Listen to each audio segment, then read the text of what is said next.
Birth basically जो contraception है ना, अगर इसको हम देखें तो बर्थ कंट्रोल को ही कंट्रासेप्शन कहा जाता है। आज प्रेजेंट में दोनों एक दूसरे के सिनोनिमस है ना। बर्थ कंट्रोल अगर कोई टर्म यूज कर रहा है, दैट मीन्स कि वो कंट्रासेप्शन के बारे में बात कर रहा है। तो अब इसमें जो बर्थ कंट्रोल होता है, बर्थ कंट्रोल में कई तरीके से कई रेजिमेन है ना, कई मोडेलिटीज हैं जिनको यूज किया जाता है।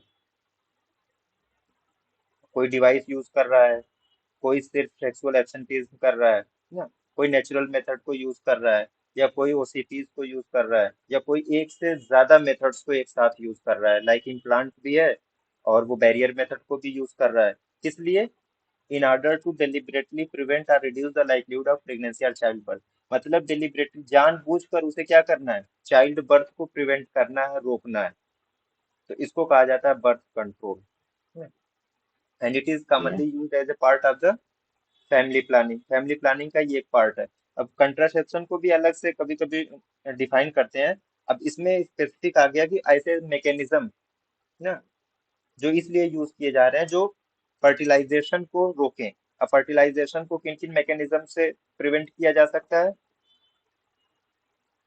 कंट्रासेप्शन में जितने भी मेथड्स हैं, ऑलमोस्ट सभी मेथड से हम फर्टिलाइजेशन को रिड्यूस कर सकते हैं, प्रिवेंट कर सकते हैं ना। तो यूजुअली जो है कंट्रासेप्शन और बर्थ बर्थ कंट्रोल दोनों एक दूसरे के सिनोनिमस जो है वो यूज होता है। और ये दोनों ही चीजें अगर हम बात करें तो it is a part of family planning. Family planning होती क्या है? जैसे कोई पूछे कि फैमिली प्लानिंग क्या है,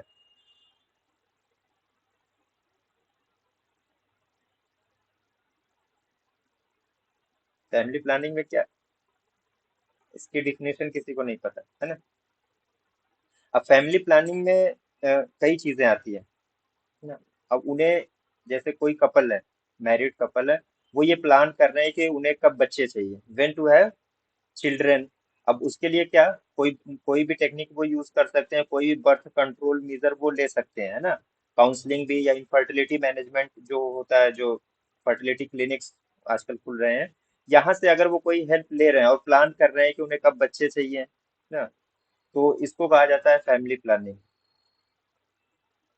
A couple plans when to have children using birth control and other techniques like sexual education and prevention and management of STIs, pre conceptional counselling या इनफर्टिलिटी मैनेजमेंट। इसके जरिए जब वो प्लान करते हैं यूजुअली जो है, अब ये जो फैमिली प्लानिंग होती है, फैमिली प्लानिंग में सिर्फ और सिर्फ ये नहीं है कि कितने बच्चे उन्हें चाहिए, ये भी है कि उन्हें दो बच्चों के बीच में कितना स्पेस रखना है, ये भी एक पार्ट है फैमिली प्लानिंग का। अब इसके लिए इन्हें एजुकेशन चाहिए, किसके लिए, पेरेंटहुड के लिए। और एक स्पेसिफिक एज के बाद हो सकता है कि इन्हें एडवाइस मिल जाए कि स्टेरिलिटी करा लीजिए, जैसे परमानेंट मेथड जो होता है फैमिली कंट्रासेप्शन का, वैजेक्टमी या ट्यूबेक्टमी। जेनेटिक काउंसलिंग भी, या किसी को कोई जेनेटिक प्रॉब्लम है फैमिली में, वो चीज रन कर रही है, तो हो सकता है कि उसको काउंसलिंग के जरिए मना किया जाए कि नहीं, आप जैसे आप बच्चे मत पैदा करिए। ये भी एक पार्ट है फैमिली प्लानिंग का ना। तो बहुत सारी चीजें इसमें। और अगर मान लीजिए किसी को कोई प्रॉब्लम है पहले से, और हो सकता है किसी वजह से हिस्टेरेक्टमी हो गई हो फीमेल की, है ना, या किसी की ऑलरेडी पहले से ही वेजेक्टमी हो रखी हो, तो अब ऐसे लोगों के लिए एडाप्टेशन सर्विसेज भी हैं कि वो गोद ले सकते हैं बच्चे को। ये भी एक पार्ट है किसका, ये मॉडर्न वर्जन है, मॉडर्न कंसेप्ट है किसका, फैमिली प्लानिंग का। ये सारी चीजें हैं जो फैमिली प्लानिंग के अंडर में आती है। अब यूजुअली जब हम फैमिली प्लानिंग की बात करते हैं तो वहां पे कंट्रासेप्शन से रिलेटेड ही बात की जाती है। अब वो कोई सा भी मेथड हो, है ना, डिवाइस मेथड हो, हार्मोनल मेथड हो, नेचुरल मेथड हो, या परमानेंट मेथड हो, कंट्रासेप्शन से रिलेटेड बात कर रहा हूँ। जब कंट्रासेप्शन यूज होता है, कोई भी मेथड यूज हो, कोई भी टेक्निक यूज हो, तो वहां पे एक चीज जरूर ध्यान में रखी जाती है कि इसकी एफिकेसी कितनी होगी ना। एफिकेसी कितनी होगी, कौन कितना, किससे कितना फायदा मिल सकता है, किससे कितनी एक्सीडेंटल प्रेगनेंसीज हो सकती है। और इस चीज को मेजर करने के लिए, इस चीज को मेजर करने के लिए कॉमनली जो है किससे मेजर करते हैं?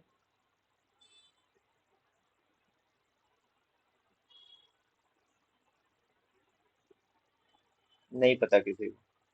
कंट्रासेप्टिव इफिकेसी या फेलियर जो हम कहते हैं ना, अब कोई चीज अगर बार बार फेल हो रही तो वो उसकी एफिकेसी को ही तो बताएगा कि हाँ ये 10% एफिकेसियस है, 50% एफिकेसियस है, या 100% इसकी एफिकेसी है। तो दैट इज, अगर कोई फेल ही नहीं हो रहा तो उसकी एफिकेसी क्या, 100% है ना।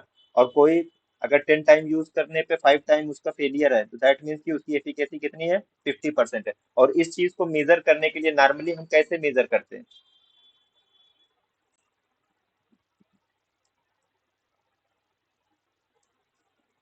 है ना? अ, किसी को नहीं सर पता। एक पर्ल इंडेक्स होता है। हाँ गुड। तो कॉमनली जो मेजर किया जाता है, मोस्ट कॉमनली जो है वो पर्ल इंडेक्स से मेजर किया जाता है। दो तरीके से इसको मेजर करते हैं, एक पर्ल इंडेक्स है, एक लाइव टेबल एनालिसिस है ना। दोनों तरीके से इसको मेजर किया जाता है, दोनों में एक बेसिक सा डिफरेंस है। और पर्ल इंडेक्स में जो देखते हैं ना, वो पर ईयर के हिसाब से, ईयरली हम एफिकेसी को वहाँ पे मेजर करते हैं। और लाइव टेबल एनालिसिस में मंथली, है ना। ये इसका बेसिक डिफरेंस है दोनों का, है ना। ये उसमें मंथली बेसिस पे चेक किया जाता है, मेजर किया जाता है पर्ल इंडेक्स में, सॉरी, लाइव टेबल एनालिसिस में। और पर्ल इंडेक्स में ईयरली बेसिस पे, पर ईयर। तो कंट्रासेप्टिव एफिकेसी क्या है, assessed by measuring the number of unplanned pregnancies that occur during a specified period of exposure and use of A contraceptive method. That means कि कोई एक particular contraceptive major use कर रहा है, उसके बावजूद भी अगर कोई एक्सीडेंटल प्रेगनेंसी हो रही है, उसको जब हम मेजर करते हैं, तो उसको कहा जाता है कंट्रासेप्टिव एफिकेसी। और इसको दो तरीके से यूजुअली जो है मेजर किया जाता है, एक तो पर्ल इंडेक्स,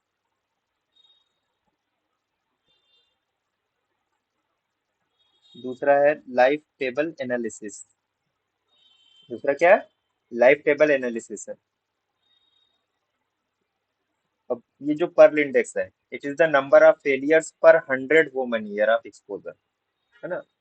पर 100 woman year of exposure, that means कि जो यहाँ पे है ईयरली, यहाँ पे ईयर लगे, तो ईयरली एक्सपोजर पे बेसिस पे पर्ल इंडेक्स को मेजर किया जाए। इसका फार्मूला है टोटल एक्सीडेंटल प्रेगनेंसीज।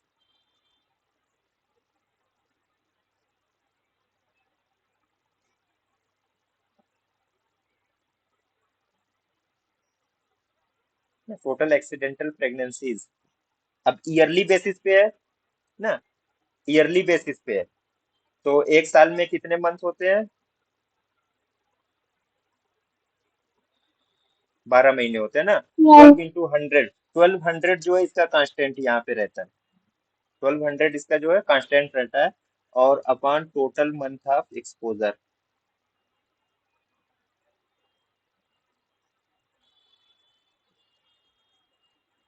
अब यहाँ पे देखिए टोटल मंथ ऑफ एक्सपोजर है, लेकिन जनरली जब पर्ल इंडेक्स को मेजर किया जाता है, तो एटलीस्ट जो है एक साल का, एक साल का पूरा टाइम दिया जाता है, कम से कम मिनिमम जो है एक साल जरूर रखें, है ना। तो एक साल में फिर यहाँ पे आ जाता है 12, यहाँ पे आ जाता है 12। टोटल एक्सीडेंटल प्रेगनेंसीज अगर सपोज दैट कहीं पे है, कितनी, हमने 100 कपल्स को फॉलो अप पे किया कि कब तक, एक साल तक। सपोज दैट एक साल तक 100 कपल्स थे, उनको फॉलो अप किया गया, तो वो कोई ना कोई एक प्रोटेक्टिव मेजर जो है वो यूज कर रहे थे। तो उनमें पाया गया कि ना 100 में से 25 जो है एक्सीडेंटल प्रेगनेंसीज हो गई, कितनी, 25। अब यहाँ पे 1200 जो है ये कांस्टेंट है, कितने कपल हैं, 100 है ना। और टोटल मंथ एक्सपोजर कितना था, एक साल का है ना, एक साल तक हम देख रहे थे, तो वहां पे 12 महीने आ जाएंगे। अब यहाँ पे देखिए जो पर्ल इंडेक्स आएगा वो 25%, कितना आएगा, 25% आएगा। तो इस तरीके से इसका formula total accidental pregnancies into 1200 upon total month of exposure, ये इसका फार्मूला है। It is the most common technique used in clinical trial for measuring the effectiveness of a birth control measure। कोई भी बर्थ कंट्रोल मेजर लिया जा रहा है, तो उसको एटलीस्ट एक साल तक फॉलो अप पे देखते हैं कि इससे एक्सीडेंटल प्रेगनेंसीज कितनी हो रही है, तो उसी से उसका पर्ल इंडेक्स जो है वो कैलकुलेट होता है। उसका पर्ल इंडेक्स उसी से कैलकुलेट करते हैं। और यूजुअली जो ये कंट्रासेप्टिव एफिकेसी जो है, ये क्या बताता है, ये फेलियर रेट को बताता है। एफिकेसी मीन्स ये फेलियर रेट को, कि एक साल के यूज करने पे इसमें कितना परसेंट फेलियर का चांसेस है ना। तो यूजुअली जो है, जैसे अगर कोई मेथड कोई यूज नहीं कर रहा है, नो मेथड, तो उसका भी पर्ल इंडेक्स निकलता है। नो मेथड यूज अगर है, तो वहां पे भी पर्ल इंडेक्स निकलता है, 80% उसका आता है, पर्ल इंडेक्स जो उसका आता है 80 आता है। सर नो इंड सर ये वाला प्लीज पॉइंट बता दीजिए फिर से। क्या, अभी जब बता रहे थे कि जो नो मेथड वाला पॉइंट। नो मेथड का मतलब इन्होंने कोई भी कंट्रासेप्टिव मेजर नहीं यूज किया। वो जो लोग नहीं यूज करते जनरली, उनमें भी ये पाया गया कि उनका भी जो है पर्ल इंडेक्स यानी फेलियर जो रेट जो हम कह लें वो 80 है। अब ये जो है ये ऑलरेडी जो पहले से ये मतलब मेजर किया हुआ है। एक होता है ना कि जनरली जो है मेजर करके बताया जाता है कि इसकी एफिकेसी इतनी है या इसका फेलियर रेट इतना है।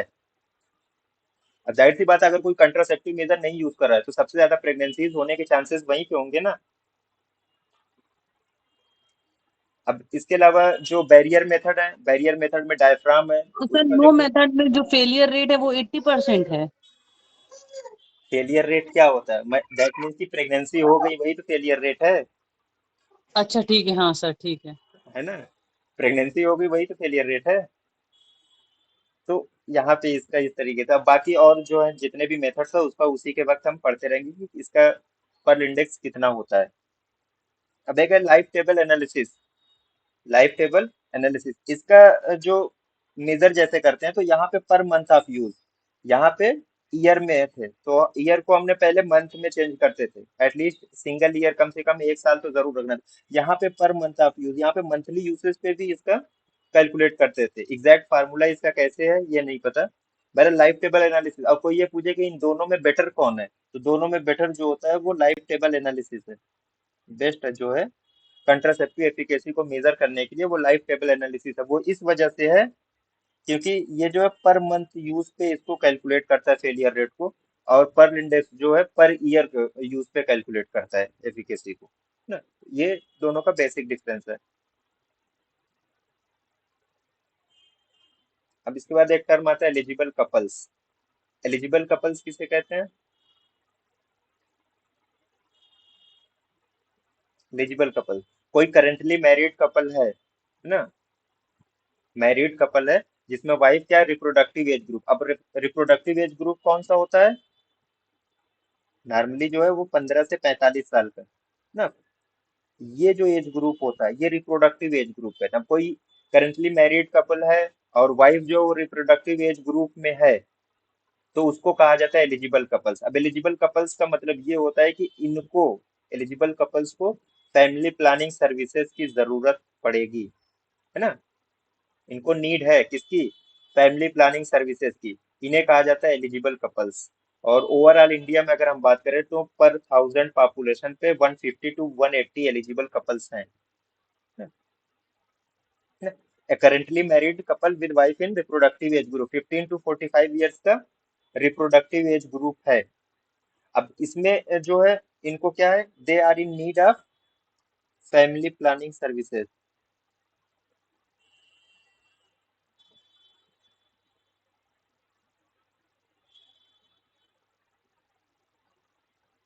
और इंडिया में पर थाउजेंड 150 टू 180 एलिजिबल कपल्स हैं।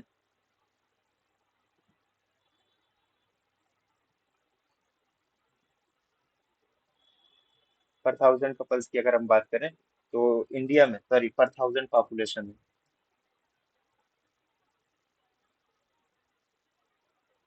पॉपुलेशन 150 से 180 एलिजिबल कपल्स हैं 1000 की पॉपुलेशन पे। 1000 की पॉपुलेशन पे टोटल जो है 150 से 180 80 एलिजिबल कपल्स। अब यहाँ पे इनका एक रजिस्टर होता है, एलिजिबल कपल्स का एक रजिस्टर होता है जिसमें फैमिली प्लानिंग वर्क से रिलेटेड बहुत सारी चीजें जो है डॉक्यूमेंटेशन फॉर्म में रखी जाती हैं। इसी रजिस्टर इसको कहते हैं।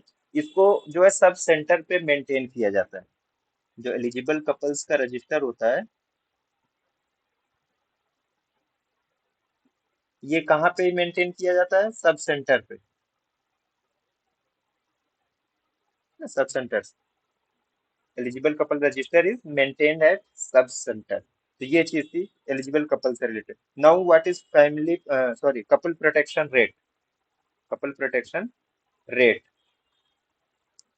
कपल प्रोटेक्शन रेट का मतलब ये होता है, अब यही जो एलिजिबल कपल्स हैं ऊपर जो ये हेडिंग है eligible couples, suppose that 150 to 180 eligible couples है, दैट मींस कि कितने कपल्स हैं जो कोई मौजूदा कोई फैमिली प्लानिंग मेजर को यूज कर रहे हैं, कोई कंट्रासेप्शन के कोई एक रेजिमेन को यूज कर रहे हैं।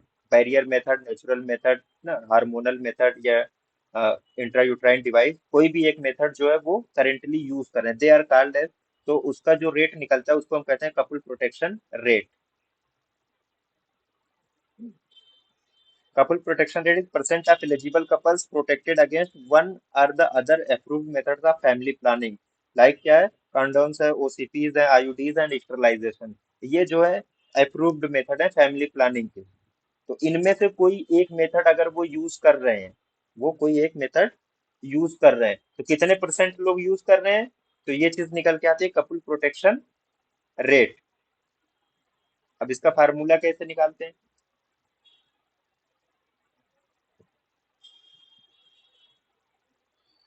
Total number of eligible couples.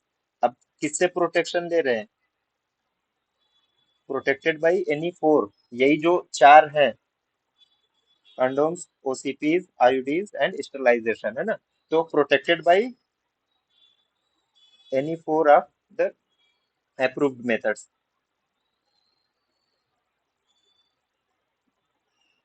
ठीक, इसको डिवाइड करिए कितने से, पूरी कम्युनिटी में कितने एलिजिबल कपल्स हैं,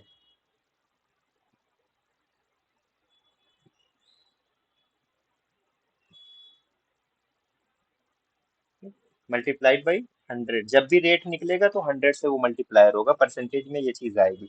तो ये क्या है, कपल प्रोटेक्शन रेट का formula, total number of eligible couples protected by any four of the approved method divided by total number of eligible couples in the community multiplied by 100। ये इसका formula है couple protection rate का। It is an indicator of prevalence of contraceptive practice in a community. किसी community में contraceptive की कितनी practice है, contraceptive के कितने मेथड्स यूज हो रहे हैं, कितने ज्यादा यूज हो रहे हैं, इस चीज को ये बताता है कपल प्रोटेक्शन रेट। बेसिकली क्या है ये, एक इंडिकेटर है कि इस कम्युनिटी में कंट्रासेप्शन यूज हो रहा है या नहीं यूज हो रहा है। तो ये कपल प्रोटेक्शन रेट। अब इसी में एक टर्म और यूज होता है, एक टर्म और यूज जिसको हम कहते हैं effective couple protection rate, ECPR, effective couple protection rate. अब देखिए यहाँ पे, अब कपल प्रोटेक्शन रेट को ले लीजिए, जो अभी फार्मूला है ये निकल गया ना, कपल प्रोटेक्शन रेट का फार्मूला जो था वही सेम है। अब इसमें क्या करना है हमें, इसमें ये देखना है कि ये जो चारों मेथड यूज हो रहे हैं, स्टरलाइजेशन है, आईयूडीज है, ओसीपीज है या कंडोम्स है, अगर ये जो मेथड यूज हो रहा है तो इनका भी एक क्या है, फेलियर रेट है, सबका अपना अलग अलग फेलियर रेट है। तो अब इस फेलियर रेट के हिसाब से जब हम देखेंगे तो भाई उसकी इफेक्टिवनेस उसी के अकॉर्डिंग तो आएगी। मान लीजिए कि किसी कम्युनिटी में 100 एलिजिबल कपल्स हैं जो कंट्रासेप्टिव मेजर्स को यूज कर रहे हैं। अब इसी 100 में से हो सकता है कि 50 लोग जो है ओसीपी, 50 कपल जो है उसकी जो वाइफ है वो ओसीपी को यूज कर रही हो, या हो सकता है कि उसमें से कोई 20 कपल्स हो जिसमें से मेल हो, वो क्या है, उसने वेजेक्टमी करा ली है, या किसी ने आईयूडी का कोई यूज कर रहा हो।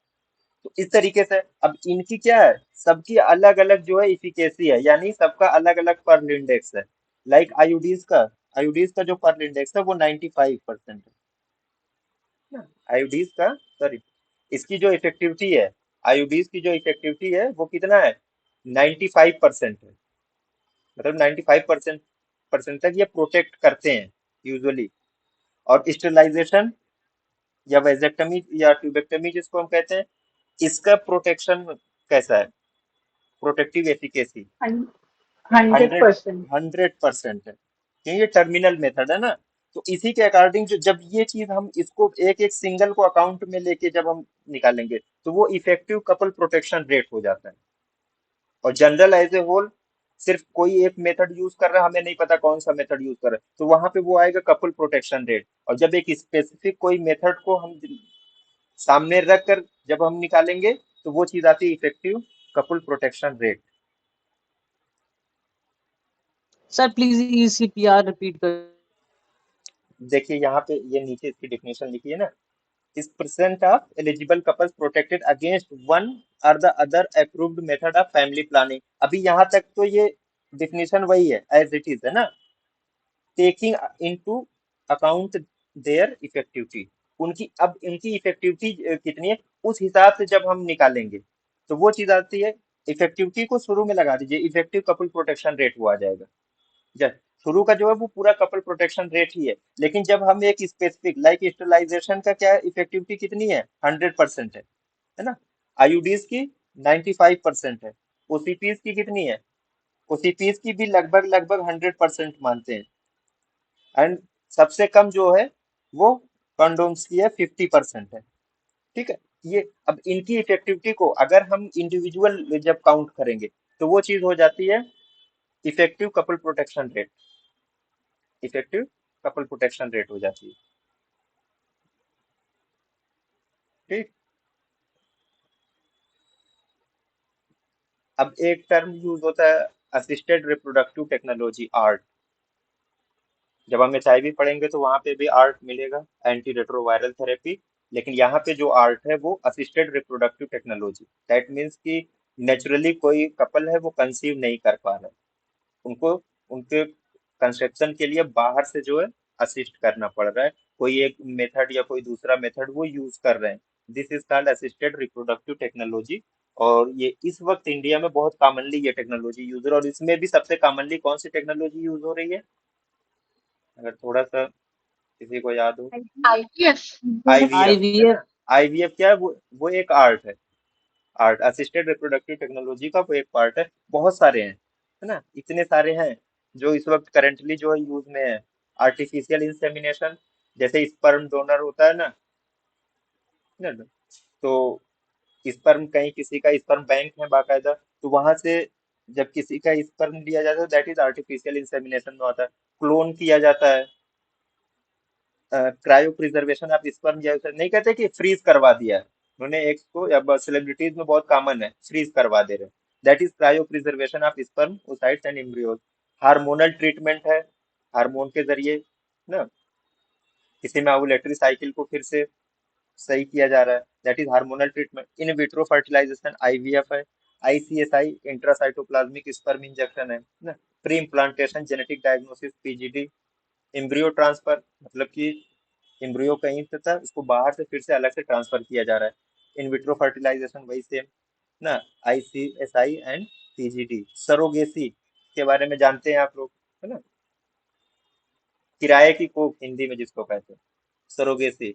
इसके अलावा testicular sperm extraction, gamete intrafallopian transfer and zygote intrafal. ये सारी चीजें जो है अगर गायनी आप पढ़ेंगे, सॉरी, मेरे ख्याल से ये ऑब्स्टेट्रिक्स का ये पार्ट है ना, वहां पे कंट्रासेप्शन जो ऑब्स्टेट्रिक्स में पढ़ाया जाता है, तो उसमें सब सबके बारे में बहुत डिटेल में दिया हुआ है, ये जितनी भी टेक्नोलॉजीज हैं। तो असिस्टेड रिप्रोडक्टिव टेक्नोलॉजी है, बहुत सारी चीजें। अब इसमें से एक चीज है इन विट्रो फर्टिलाइजेशन, है ना।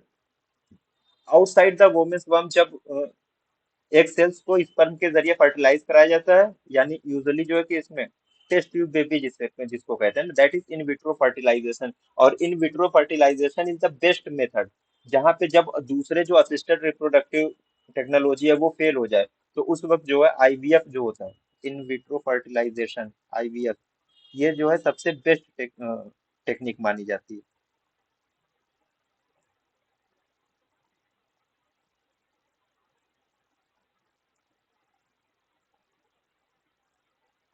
जब दूसरे मेथड फेल हो जाए तो आईवीएफ जो है सबसे बेस्ट मेथड है, is the best technique when other are methods are failed. इसमें एक चीज और, intracytoplasmic sperm injection, that means कि स्पर्म को डायरेक्टली जो है इंजेक्ट किया जा रहा है कहाँ पे, ovum, that is intracytoplasmic sperm injection.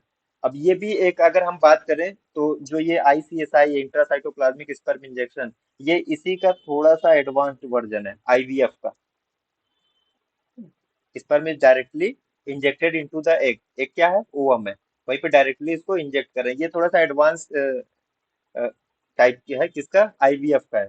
दो चीजें और है, जाइगोट इंट्राफैलोपियन ट्रांसफर जिसको हम कहते हैं जिफ्ट। अब इसमें क्या, एग्स को पहले रिमूव कर दिया जाता है कहाँ से, वुमेन से ना। Eggs are remove from the women, और उसको बाहर आउटसाइड द वुमेन वोम उसको फर्टिलाइज कराया जाता है, and then placed in the women's fallopian tube rather than the uterus. उसको कहाँ पे, फैलोपियन ट्यूब में फिर से उसको रख दिया। और यूजुअली अगर अंडर नेचुरल कंडीशन हम बात करें तो फर्टिलाइजेशन कहाँ पे होता है, फैलोपियन ट्यूब में ही होता है। तो उसके बाद का जो प्रोसेस है वो पूरा नेचुरली अकर होता है जिफ्ट में, जाइगोट इंट्राफैलोपियन ट्रांसफर में। एक दूसरा है गैमेट इंट्राफैलोपियन ट्रांसफर। अब यहाँ पे भी पहले सेम है, देखिए, eggs are removed from the woman and placed in one of the fallopian tubes along with the man's sperm। ये थोड़ा सा और अच्छा है। गैमेट इंट्रा फैलोपियन ट्रांसफर जो है, एग्स को रिमूव किया गया और फिर दोनों को मतलब स्पर्म को भी और ओवम को भी, दोनों को एक साथ किसी एक फैलोपियन ट्यूब में प्लेस कर दिया गया, रख दिया गया ना। तो इससे क्या हुआ, जो फर्टिलाइजेशन था डायरेक्टली जो है, वो फर्टिलाइजेशन ही कहाँ पे हो रहा है, inside the women's body, inside the women's body. तो अगर इसकी हम बात करें गैमेट इंट्राफैलोपियन ट्रांसफर की, तो यहाँ पे जो टोटल प्रोसेस है एक तरीके से अगर देखें तो ये लगभग लगभग नेचुरल कंडीशन की तरह ही पूरा प्रोसेस चल रहा है। तो इसलिए इसको कहा जाता है in vivo fertilisation. This variation is actually an in vivo fertilisation, gamete intrafallopian transfer.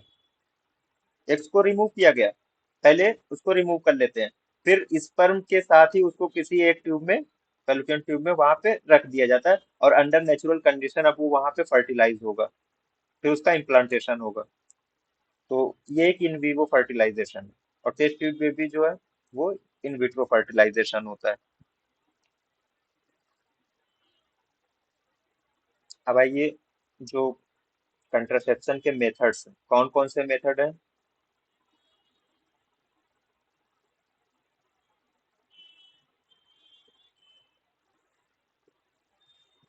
Contraception के यूजुअली कितने मेथड होते हैं, दो। एक तो होता है नेचुरल मेथड, एक जो होता है नेचुरल मेथड जिसको हम कहते हैं टेम्परेरी मेथड, और एक होता है परमानेंट मेथड ना, सॉरी, एक नेचुरल मेथड एक पार्ट है टेम्परेरी मेथड का, इसमें बहुत सारे हैं। टेम्परेरी मेथड में जिसमें सिर्फ स्पेसिंग की जाती है ना। और परमानेंट मेथड है दैट इज टर्मिनल मेथड, जहाँ पे परमानेंट मतलब उसको खत्म कर दिया गया पूरी तरीके से। टेम्परेरी मेथड में फर्दर जब हम इसको क्लासिफाई करते हैं तो यहाँ पे नेचुरल मेथड है, बैरियर मेथड है, आईयूसीडी इंट्रायूट्राइन कंट्रासेप्टिव डिवाइसेस है, हार्मोनल मेथड है। ये सारे मेथड जो है these are part of temporary method. And permanent method में वेजेक्टमी एंड ट्यूबेक्टमी आता है। ये मेथड ऑफ कंट्रासेप्शन है। नेचुरल कंट्रासेप्शन मेथड है, barrier method, oral contraceptive, injectables, implants and devices. Devices क्या है, वही आईयूडीज, इंट्रायूट्राइन कंट्रासेप्टिव डिवाइसेस है ना। ये सारे जो है these are temporary method. And permanent method women और मैन के लिए दोनों अलग अलग है ना। फीमेल्स के लिए क्या है, ट्यूबेक्टमी ट्यूबेक्टमी या वैसेक्टमी मेल के लिए। है ना, एंड मेल्स के लिए वेजेक्टमी। ये क्लासिफिकेशन है किसकी, मेथड ऑफ कंट्रासेप्शन की। परमानेंट मेथड है, इसी को टर्मिनल मेथड भी हम कहते हैं। एंड दिस इज 100% इफेक्टिव है ना। जो परमानेंट मेथड होता सर है ये 100। फीमेल में अगर कंप्लीट हिस्टेरेक्टमी कर देंगे तो वो भी तो परमानेंट मेथड में ही हो जाता है। हिस्टेरेक्टमी ना, जी। लेकिन हिस्टेरेक्टमी क्या है कि वो किसी कॉम्प्लिकेशन की वजह से किया जाता है, it is not a part of contraception.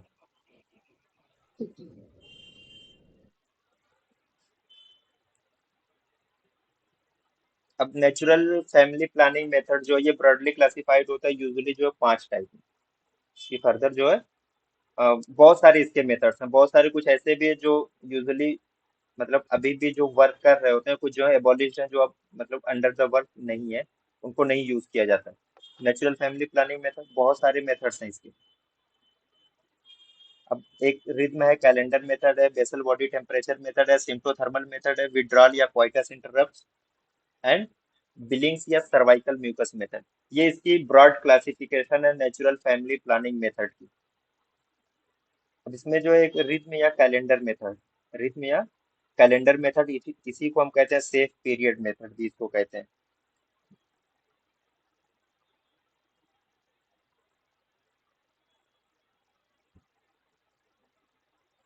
Safe period method. अब इस ये जो है इसको सबसे पहले जो बनाया था, जिसने सबसे पहले इस मेथड को बताया था, उसका नाम था ओजाइनो।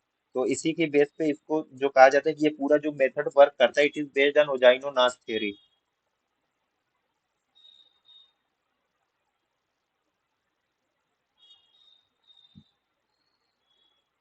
जाइनो नास्तिक। अब इसमें क्या चीज बताई गई थी, जो सेफ पीरियड है या जो कैलेंडर मेथड है, इसमें बेसिकली जो निकाला गया था वो फर्टाइल पीरियड को निकाला गया था। क्या चीज? Fertile period. मेंस्ट्रुअल साइकिल है। मेंस्ट्रुअल साइकिल यूजुअली जो है वो 26 to 31 डेज की होती है, या 26 to 30 डेज कह लीजिए। ऑन एवरेज जो है वो 28 डेज की मानी जाती है। तो उसमें कितने दिन जो है वो फर्टाइल पीरियड होगा, वो वही चीज जो है वो सेफ पीरियड में आती है, कि फर्टाइल पीरियड को अलग कर दीजिए। उसके बाद उसमें जो है सेक्सुअल एब्सेंटीज्म रखनी है, जो फर्टाइल पीरियड होगा, तो दैट इज सेफ पीरियड जो है वो यूज किया जाएगा। तो ये जो सबसे पहले बताया था ओजाइनो ने, इसलिए इसको कहा जाता है इट इज ओजाइनो, बेस्ड ऑन ओजाइनो नास थियरी। ओजाइनो नास थियरी। अब जो फर्टाइल पीरियड है, अब यूजुअली जो ये वर्क करता है दो तरीके से, एक तो शॉर्टेस्ट साइकिल निकालते हैं इसमें, दूसरी जो अगर लॉन्गेस्ट साइकिल है तो वहां से last day of fertile period हम निकालते हैं। Last day of fertile period कैसे निकालेंगे? अब ये चीज है। अब मान लीजिए कोई फीमेल है, उसकी जो मेंस्ट्रुअल साइकिल है वो वेरी कर रही है 26 to 31 डेज की। 26 to 31 डेज। अब यहाँ पे कोई ये पूछे कि है ना, फर्टाइल पीरियड कौन सा होगा जिसमें इंटरकोर्स नहीं करना है, तो इसको कैसे आप कैलकुलेट करेंगे? तो इसको कैलकुलेट करने का तरीका ये है कि अब यहाँ से देखिए, शॉर्टेस्ट साइकिल क्या है, 26 डेज की है। लॉन्गेस्ट साइकिल क्या है, 31 डेज की है। फर्टाइल पीरियड हमें निकालना है, तो shortest cycle minus 18 days,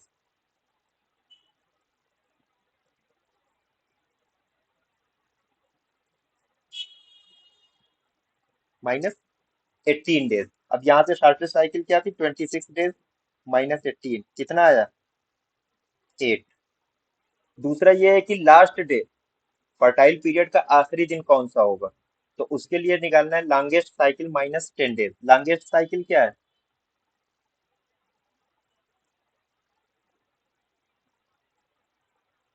longest cycle 31 days की थी। यहाँ से जब हम माइनस करेंगे 10 को, क्या आया, 21 डे। अब मान लीजिए ये पूरी साइकिल है 26 से 31 दिन की है, तो यहाँ पे सेफ पीरियड यानी कि कितने दिनों तक क्वाइटस नहीं करना है, कितने दिनों तक इंटरकोर्स नहीं करना है, तो from 8th day to 21st day, ये जो पीरियड है 8 से 21 दिन का, ये जो है ये फर्टाइल पीरियड है।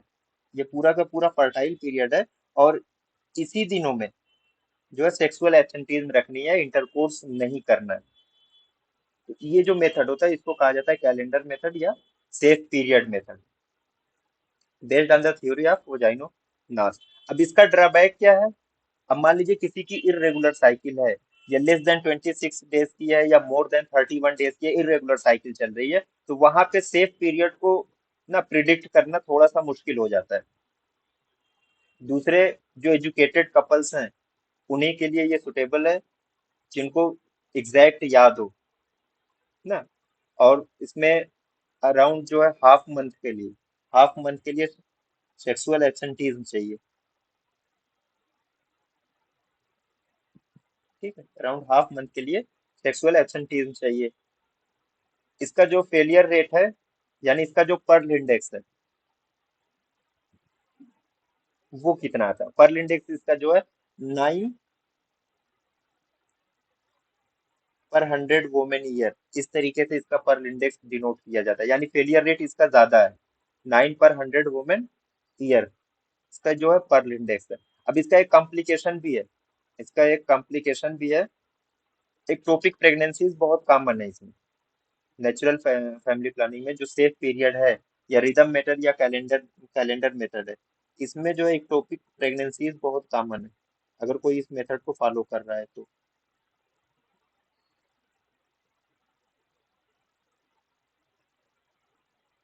Ectopic pregnancies are common. Sir कैसे हो जाएगी, जी, कैसे कॉमन हो जाएगी, मतलब किस वजह से? एक्टोपिक प्रेगनेंसीज कैसे कॉमन है इसमें, सर ये तो मुझे भी नहीं पता, क्योंकि इससे ज्यादा मिला ही नहीं। ओके अब हो सकता है कि ये गाइनी वाली बुक में लिखा हो, कि क्यों या क्या मैकेनिज्म है जिसकी वजह से इक्टोपिक प्रेगनेंसीज बहुत कॉमन है। बस यहाँ पे ये है कि इसका कॉम्प्लिकेशन क्या हो सकता है, medical complication, that is ectopic pregnancies. कुछ इस तरीके से है जिसमें इसको काउंट करते हैं, है ना। फर्टाइल पीरियड ये अगर 26 से 32 दिन की साइकिल है तो उसके लिए है। तो यहाँ पे जो आया 8th day to 19th day, ये जो है ये पूरा का पूरा फर्टाइल पीरियड निकल के आ जाता है यहाँ। बाकी जो है ये मेंस्ट्रुएशन वाला टाइम है। और उसके बाद ये जो पूरा पीरियड है 20th day to 32nd day तक, ये जो है ये इनफर्टाइल टाइम होता है ना। और इसको जो है इसी तरीके से काउंट करके निकालते हैं, shortest cycle minus 18 days and last day of the fertile period अगर हमें निकालना हो तो लॉन्गेस्ट साइकिल माइनस 10 डेज। यहाँ से हम निकालते हैं तो जो बीच का जो पीरियड है दैट इज फर्टाइल पीरियड, वो हमें मिल जाता है। तो उतने दिन तक जो है इंटरकोर्स नहीं करना होता है रिदम मेथड या कैलेंडर मेथड में, जिसको सेफ पीरियड मेथड भी कहा जाता है। सेकंड है सर्वाइकल म्यूकस मेथड, या जिसको हम कहते हैं बिलिंग्स मेथड।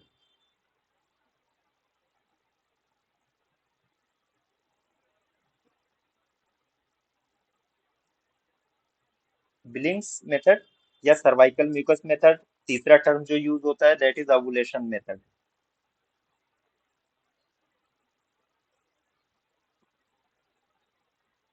ठीक, ओवुलेशन मेथड इसको कहते हैं।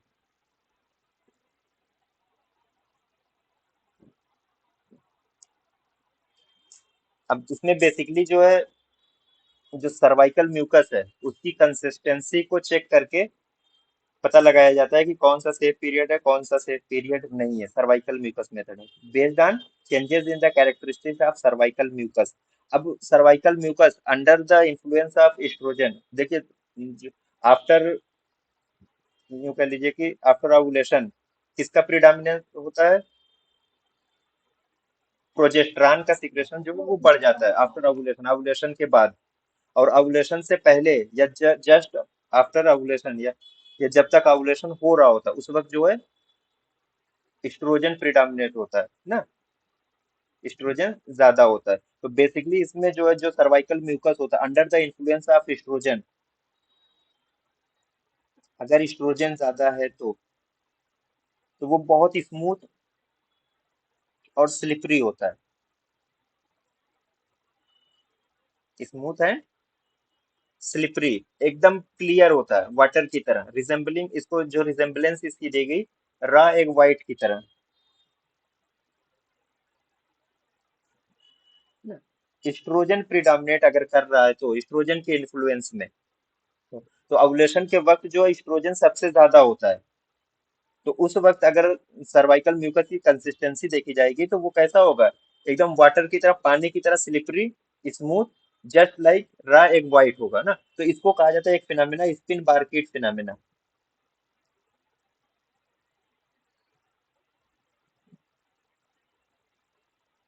स्पिन बारकीट फिनोमेना क्या है, मतलब अगर सर्वाइकल म्यूकस को दो उंगलियों के बीच में लेके आप जितनी दूर तक उंगलियां करेंगे, वो उसमें जो है वो टूटेगा नहीं, बल्कि वो उसी के साथ इलास्टिसिटी हो जाती है, उसमें बहुत ज्यादा पैदा हो जाती है, तो वो उसी के साथ वो खिंचता चला जाएगा, है ना। तो दैट इज स्पिन बारकीट फिनोमेना। और जैसे ही प्रोजेस्टेरॉन के इन्फ्लुएंस में आएगा, प्रोजेस्टेरॉन के इन्फ्लुएंस में आएगा, तो ये जो इसकी जो कैरेक्टरिस्टिक है, यानी जो स्लिपरी था, स्मूथ था, बहुत पतला था, वो खत्म धीरे धीरे। अब ये कैसा हो जाएगा, under the influence of progesterone mucus जो होगा वो बहुत थिक हो जाएगा। सर्वाइकल म्यूकस जो है वो थिक हो जाएगा और क्वांटिटी भी इसकी कम हो जाएगी। तो अब जैसे ही दो उंगलियों के बीच में, जैसे ही दो उंगलियों के बीच में रख के आप इसको फैलाएंगे उंगलियों को, दैट मीन्स कि अगर एस्ट्रोजन के इन्फ्लुएंस में रहता है तो वो फैलता चला जाता है ना, स्ट्रेचेबिलिटी उसकी बहुत ज्यादा होती है। यहाँ पे अब स्ट्रेच नहीं होगा, ये स्ट्रेच नहीं होगा बल्कि टूट जाएगा, ब्रेक कर जाएगा ना, स्ट्रेच नहीं होगा, ये ब्रेक कर जाएगा। तो इसको कहा जाता है टैग, या इस फेनोमेना को कहेंगे टैकिंग, है ना। ये अब टूट रहा है under the influence of progesterone, क्यों, क्योंकि इसकी क्वांटिटी कम हो गई और ये बहुत ज्यादा थिक हो गया, तो इजिली जो है ये ब्रेक कर जाता है। तो इसी की बुनियाद पे ये देखा जाता है कि ओवुलेशन हो गया है या नहीं हो गया है। ओवुलेशन के वक्त जो है ये लाइक एग वाइट बहुत ज्यादा होता है, स्मूथ होता है, क्लियर होता है, वाटरी होता है।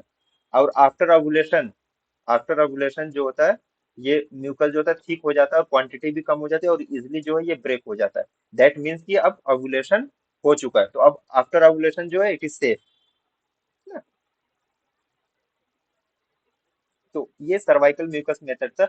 अब इसका जो ड्रॉबैक क्या है, इसका जो ड्रॉबैक है, it requires high degree of motivation. हर कोई जो है, पहले चीज तो ये कि उसे, जो फीमेल है उसे इस चीज का पता होना चाहिए कि जो सर्वाइकल म्यूकस उसकी कंसिस्टेंसी किस पीरियड में कैसी रहेगी, तभी जाके ये मेथड वर्क करेगा ना। तो ये सर्वाइकल म्यूकस मेथड था। एक मेथड और यूज होता है, basal body temperature method. Basal body temperature भी यहीं से सर्वाइकल म्यूकस का ही थोड़ा सा एडवांस वर्जन अगर हम कहें तो लगभग वही है बेसल बॉडी टेम्परेचर जो है। अब इसमें जो होता है ना, जो टेम्परेचर होता है at the time of ovulation, at the time of ovulation जो है नॉर्मली जो है, नॉर्मल बॉडी टेम्परेचर से थोड़ा सा जो है बढ़ जाता है, अराउंड 0.3 to 0.5 डिग्री सेंटीग्रेड तक ये टेम्परेचर जो है वो राइज करता है at the time of ovulation.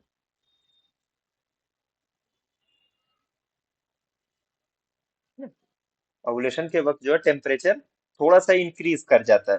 अब क्यों इंक्रीज कर रहा है, क्योंकि ओवुलेशन जैसे ही होता है वैसे ही प्रोजेस्टेरॉन जो है वो, उसका जो रिलीज होता है वो बढ़ जाता है, यानी प्रोजेस्टेरॉन जो है वो इंक्रीज कर जाता है। और जो टेम्परेचर राइज हो रहा है, ये it is based due to increased progesterone production.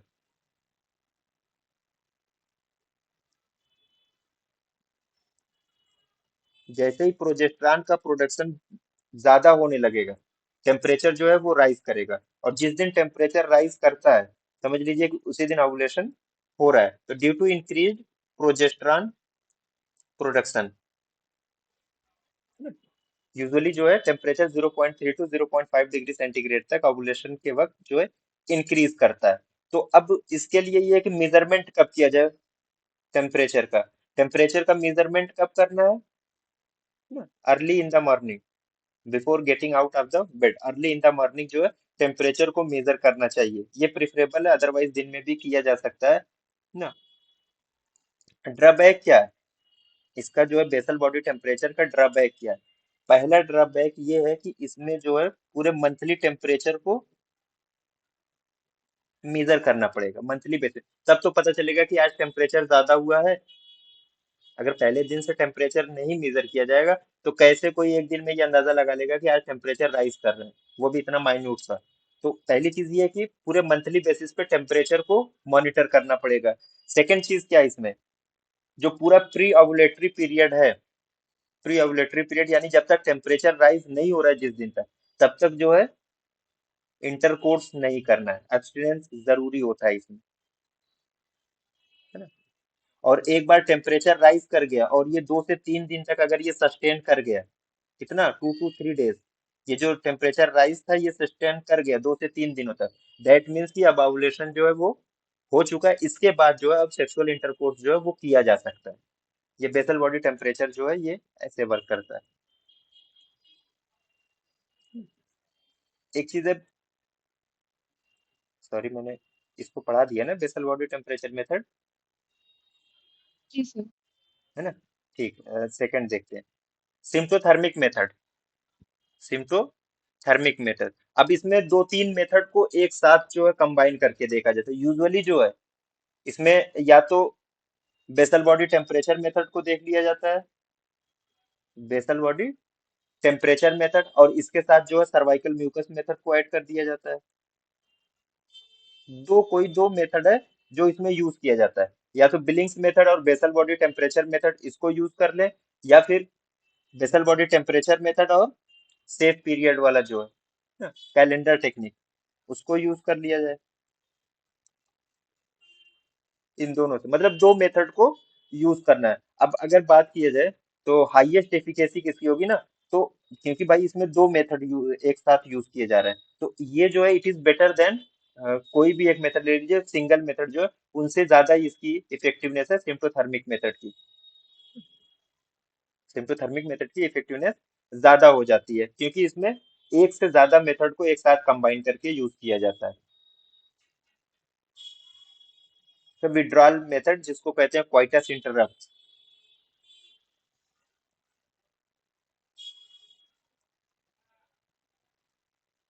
Coitus interrupt या विड्रॉल मेथड। अब ये क्या है, ये सबसे ओल्डेस्ट मेथड है। It is the oldest method of voluntary fertility control, coitus interrupt जो है,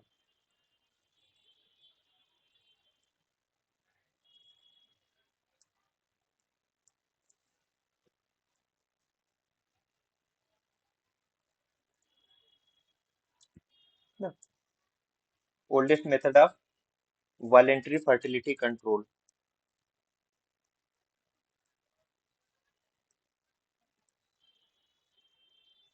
विड्रॉल या क्वाइटस इंटरप्ट मेथड। एक टर्म और है लैक्टेशनल अमिनोरिया मेथड। यूजुअली ये माना जाता है कि जब एक्सक्लूसिव ब्रेस्ट फीडिंग हो रही थी तो उस वक्त अमिनोरिया परसिस्ट करती है ना, लैक्टेशनल अमिनोरिया मेथड। और नेचुरल कंट्रासेप्शन का ये भी एक अच्छा मेथड माना जाता है, खास तौर से कब, जब एक्सक्लूसिव ब्रेस्ट फीडिंग कराई जाए। कैसे काम करता है, अब लगातार इंटेंस सकलिंग अगर हो रही है, यानी कि सिर्फ और सिर्फ ब्रेस्ट फीडिंग ही कराई जा रही है बेबी को, तो ऑक्सीटोसिन का रिलीज होता है। ऑक्सीटोसिन का रिलीज होता है, तो जब ऑक्सीटोसिन बहुत ज्यादा रिलीज होता है तो ये नॉर्मल जो गोनेडोट्रोपिन रिलीजिंग हार्मोन जो इसकी जो साइकिल है वो अल्टर कर जाती है। तो जो जीएनआरएच का सिक्रेशन है वो रुक जाता है अगर ऑक्सीटोसिन बहुत ज्यादा रिलीज हो रहा है। फर्दर जब जीएनआरएच का सिक्रेशन रुकेगा तो ल्यूटिनाइजिंग हार्मोन या फॉलिकल स्टिमुलेटिंग हार्मोन जो है इनका रिलीज भी कम हो जाएगा, ये भी इनका रिलीज भी नहीं हो पाएगा। जब एलएच और एफएसएच का रिलीज नहीं होगा तो जाहिर सी बात है कि जो फॉलिकल्स डेवलप होने होंगे, फॉलिकल्स डेवलप होंगे, क्योंकि फॉलिकल्स कब डेवलप होंगे, under the influence of FSH, और इनका रिलीज हो नहीं रहा है तो फॉलिकल्स जो है वो डेवलप नहीं होंगे। जब फॉलिकल्स डेवलप नहीं होंगे तो एनोवल्यूशन या अमीनोरिया दोनों चीजें होंगी, ओवुलेशन होगा नहीं ना। तो ये इस तरीके से ये पूरा मैकेनिज्म जो है वो लैक्टेशनल अमीनोरिया मेथड में वर्क करता है। अब एक चीज ये है कि कौन से लोग हैं जिनके लिए सुटेबल नहीं है ये नेचुरल फैमिली प्लानिंग मेथड। इसको देखिएगा, किन लोगों के लिए ये मेथड जो है वो सुटेबल नहीं है। तो खास तौर से ऐसी वुमेन जिनकी साइकिल जो है वो कैसी है, इरेगुलर है, वो साइकिल इज इरेगुलर, या फिर 21 डेज से कम की साइकिल है, 21 डेज से कम की साइकिल है, या ड्यूरिंग एडोलसेंस, क्योंकि एडोलसेंस के वक्त जो साइकिल जो होती है वो इरेगुलर होती है यूजुअली, या लैक्टेशन एंड प्री मेनोपॉजल, इस वक्त भी जो है ये एग्जैक्ट नहीं होता कि कितने दिन की मेंस्ट्रुअल साइकिल होगी ना। Who have had cervical surgery, किसी की अगर सर्वाइकल सर्जरी हो गई है, या करंट में वजाइनल इन्फेक्शन है, या लास्ट 3 मंथ में उसको पीआईडी या एसटीडी हो चुका है ना, रिसेंटली अबॉर्शन हुआ है, और उसका हस्बैंड जो है वो नॉन कोऑपरेटिव है। जैसे ज्यादातर मेथड्स में हमने क्या पढ़ा कि विड्रॉल मेथड है, या कम से कम 15 डेज के लिए किसी में शुरू के प्री ओवुलेटरी फेज में सेक्सुअल एब्सेंटीज चाहिए थी, किसी की पोस्ट ओवुलेटरी फेज में सेक्सुअल एब्सेंटीज चाहिए था, तो वहां पे क्या है, हस्बैंड का कोऑपरेशन जरूरी है, और किसी का हस्बैंड अगर नॉन कोऑपरेटिव है तो उनके लिए भी ये मेथड फेल कर जाएगा। या फिर कुछ ऐसे कपल्स हैं who have casual sex, occasionally जो सेक्स करते हैं, तो इनके लिए भी ये मेथड जो है वो सेफ नहीं है। तो ये सारी क्राइटेरिया है, खासतौर से उनके लिए किन किन लोगों के लिए ये सुटेबल नहीं हो सकता है नेचुरल फैमिली प्लानिंग मेथड। अब इसको बाद में कंटिन्यू करेंगे शाम में भी, क्योंकि अभी इसमें बहुत है ना, बैरियर मेथड है, फिर डिवाइसेस है।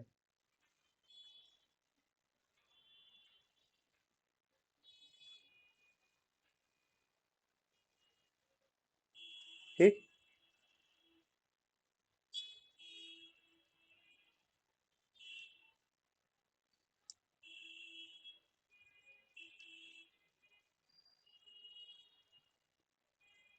बाकी और मेथड जो है वो शाम में कम से कम 2 मेथड जरूर पढ़ के आइएगा, barrier method and IUDs device method जो है, इंट्रा यूट्राइन कंट्रासेप्टिव डिवाइसेस, इनको रात में कवर करेंगे।